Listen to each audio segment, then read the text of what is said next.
Hey everybody, my name is James. Today I'm going to be giving you a demonstration on the Empress compressor pedal. At first glance, this pedal can be a little bit intimidating due to the wide range of customization that these knobs and switches have to offer. So let's take a look at it and get really comfortable. Let's start with our tone knobs. Here on the very left we have our input. This controls the amount of gain reduction, aka compression, that will take place in the pedal. Next we have attack, which controls how quickly the compressor reacts to the input. Release controls the time that it takes to return to the initial level. Now the mix is what really differentiates the Empress from other compressors. It allows you to adjust the wet and dry signals to help achieve a very transparent compression sound. Finally, our output, which controls the level that is sent to the amplifier. On the top left, we have our compression ratio selector. We can switch between a 2:1, 4:1, and 10:1 ratio. What this means is that our 2:1 ratio, for every 2 decibels coming in, 1 is coming out. Therefore, if we increase the ratio, it will result in a more compressed sound. On the top right, we have the light display function selector. Starting with the selector pointing toward GR, we will see the amount of gain reduction applied to our signal, which will be displayed with red lights. If we switch over to the input gain, it will display this with green lights. We also have the option of both, in which any shared areas will be yellow. Now let's test this bad boy out. I'm going to be playing my trusted Ernie Ball Stingray 5 through a 1970s Trainer Bassmaster, recorded with an Electro Voice RA20. Here's the dry sound.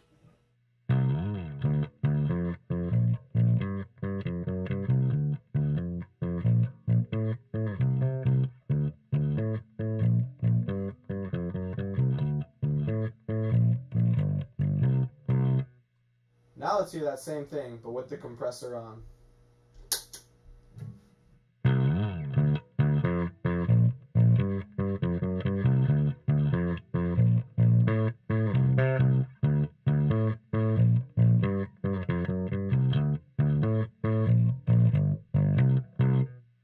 Sounds much better. Now let's see what we've got the settings at. The first thing that we did was set our compression ratio to 2:1. Next, we set our input to apply -8 decibels of gain reduction. Then we set our attack and release at noon and have the mix at about 11 o'clock. As you can hear, this is a fairly basic setting, with a very transparent compression sound that doesn't add too much color. It gives a nice boost to our volume while warming up the sound of our notes. Now let's play a little while switching up the settings so we can hear the subtle differences in tone.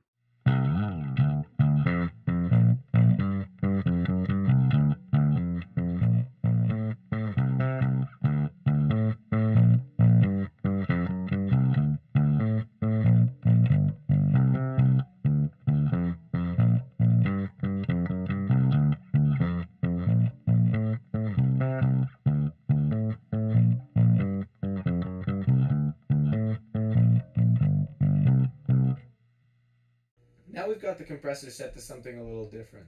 Let's hear the dry signal.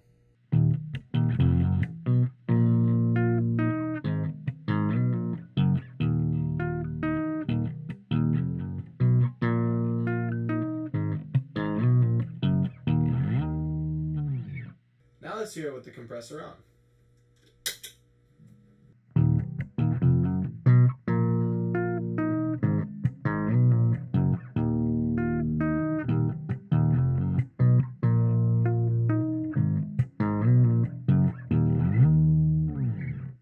Let's check out the settings.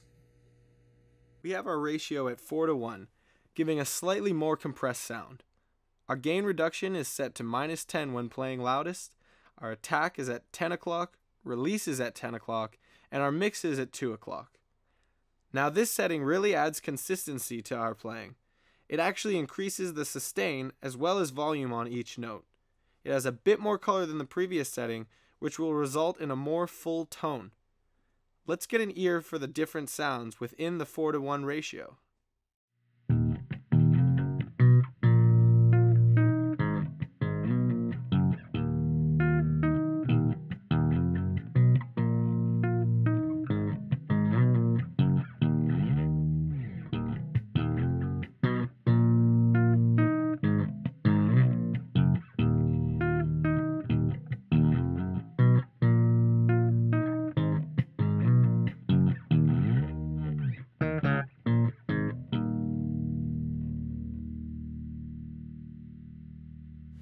Let's wipe our pallets clean again before hearing our next setting.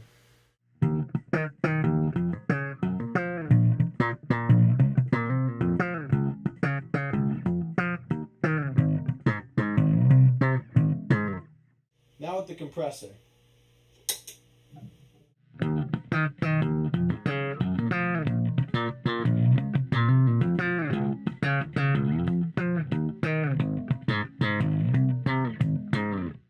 Let's check out what the settings are getting up to. This is a setting that is great for playing with pop and slap technique. We're now experimenting with the 10-to-1 ratio, so we've got a large amount of compression going on. Our attack is at 1 o'clock and our release is at 10:30. Our mix is maxed out, so we've got a 100% wet signal. This setting has a lot of color added to it, and with only a wet signal, we get a very tight pop and slap sound. The notes also have a lot of bite to them and are very clear. Let's check out what other settings hold in store.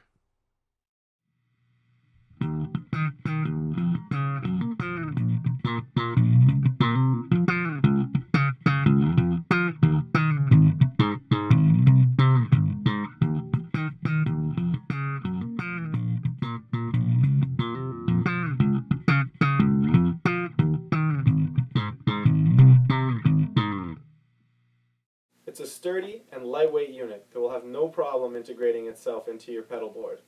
Thanks for checking out this review. I look forward to seeing you next time. Stay classy.